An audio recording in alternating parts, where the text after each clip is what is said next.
There are dramatic events taking place in Saudi Arabia. The Crown Prince, Muhammad bin Salman, I think is his name, the son of King Salman, the youngest son, who is just about 32 years of age and is behaving like a schoolboy. All that the Saudi royal family had built over, how many, almost 100 years, 1924, almost 100 years. All that King Abdulaziz ibn Saud and his sons had built over almost 100 years while functioning as clients of the United States of America and Britain, and consolidated their power in that country. It's all now under threat of collapse because of this young man. My feeling is that not just Muhammad bin Salman attempting to consolidate power in Saudi Arabia. And as a consequence, you have this infighting, and 2 or 3 princes of the royal family have been killed already. And as there must be great resentment now, great resentment in the royal family, and an open split in the royal family. This is the first time that this has happened in the history of Saudi Arabia, almost 100 years now. And I want to suggest to my viewing audience around the world that there's another picture behind this picture of a grab for power. I think that the Saudi religious scholarship that is supporting the Wahhabi religious scholarship that is supporting the Saudi regime, I think that they are now convinced that our analysis is correct, and that is that Pax Americana is now in irreversible decline, and that Pax Judaica is now set to replace Pax Americana. I think they are now convinced also that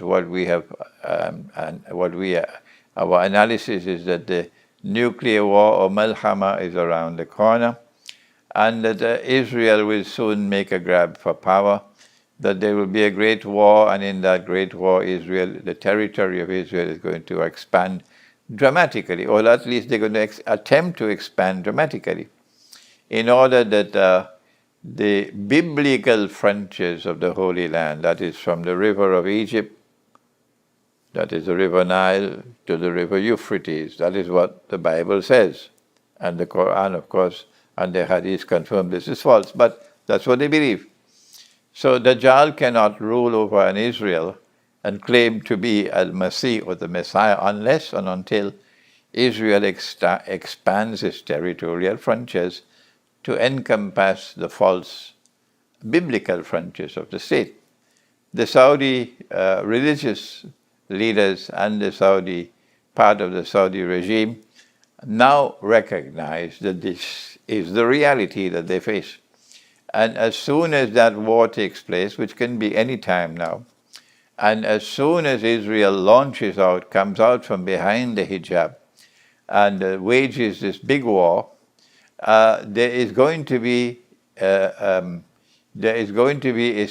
situation will arise in Saudi Arabia that they cannot cope with. Number one, the Hajj will be abandoned immediately. You cannot have the Hajj. But other than that, number two, there will be tremendous resentment against the Saudi regime, tremendous resentment against the Wahhabi religious scholarship, and the very great likelihood of revolutionary change in Saudi Arabia.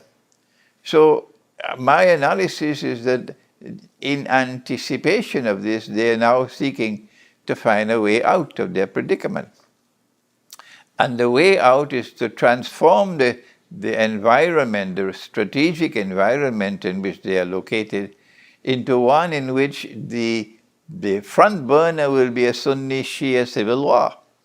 And in that Sunni-Shia civil war, Saudi Arabia must be the champion of the Sunnis. And that is their insurance policy for survival.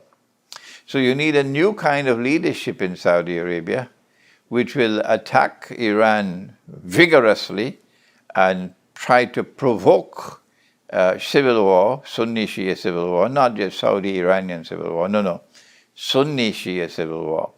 And this is why they're treating Qatar with such great hostility, because Qatar is not prepared to play ball. That's why. And if Qatar does not come along with them, then there are many other Islamic Muslim states who are going to follow Qatar and say, no, we don't want to be a part of the Sunni Shia civil war. Pakistan is already backing out of it. And we see momentous change in Pakistan taking place now at this time. So that my analysis of what is happening in Saudi Arabia is that this is an attempt by the Saudi regime, part of the Saudi regime, to try to survive what is ahead of them. But before I end this brief analysis, an incomplete analysis of the events in Saudi Arabia, let me return to a prophecy of Prophet Muhammad ﷺ, in which the Salafi are in disagreement with me, as usual. Our Prophet ﷺ prophesied, amongst the signs of the last day, the advent of Imam al-Mahdi.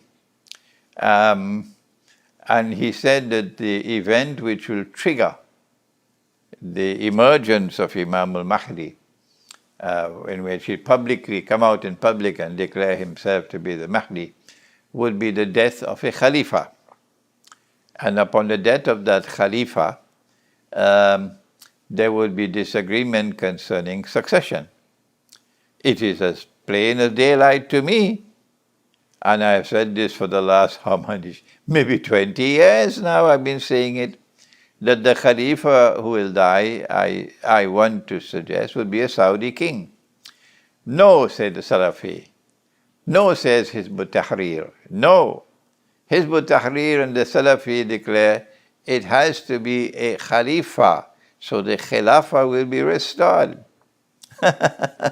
And the restoration of the Khilafah before the advent of Imam al-Mahdi had become a cardinal part of their belief system. Well, they can keep waiting for that. My analysis has been different. I don't know whether there's any other scholar who has supported me on this view, but I have been very plain and clear and public in my statement that I am of the opinion that the Khilafah who will die would be a Saudi king. And there have been many who have supported this view, who have accepted it. And when the Saudi king dies, there will be open disagreement concerning succession. This could possibly happen with the death of Salman. While Salman is still alive, he has the power in the country. But when Salman dies and his son Muhammad is now going to become the king of Saudi Arabia, I think I may just be right that would be the moment when we're going to have open disagreement within the Saudi royal family concerning succession. At that time, said the Prophet ﷺ, a man will come out of Medina and hurry to Mecca. And the people of Mecca will come out to him and urge him and force him to accept the bay'ah to become the Khalifa. So the Khilafah state would be restored. The Khilafah state would be restored with Imam al-Mahdi, because he would be Imam al-Mahdi. And he would accept the bay'ah, or the oath of allegiance, I think it's at the Kaaba by the Black Stone. Between the Black Stone and Maqam Ibrahim, I think. I'm not too sure. You can correct me if I'm wrong. And he would proclaim himself to be Imam al-Mahdi. Which means that perhaps King Salman has a few years well to live again. Because I'm not anticipating that this can take place before the Malhama. The Great War has to take place first. A day like a week may have already commenced. Some of you have been saying that. I have not said it, but I am saying it tonight, that Dajjal's day like a week may have already commenced, but Pax Judaica, I don't think has as yet commenced. And when Pax Judaica commences, it will only be a very short period of time. And then Dajjal will declare himself to be the Messiah, and then the Imam can emerge. I anticipate that this is going to take a few years. I don't know how King Salman is going to live that long. So maybe that I am wrong in my analysis, and some of you may be able to correct me. Remember that when I give an opinion, you must never accept my opinion unless you are convinced that I am correct. And I have been wrong in the past, yes, I have been wrong. I anticipated that nuclear war will take place this year. It has not taken place so far. Last year it has not taken place. But I know it's coming. It's coming soon. When it'll come, I don't know. So these are my brief comments concerning the events in Saudi Arabia. It is a subject that we have to continue to watch carefully and continue to have our analysis.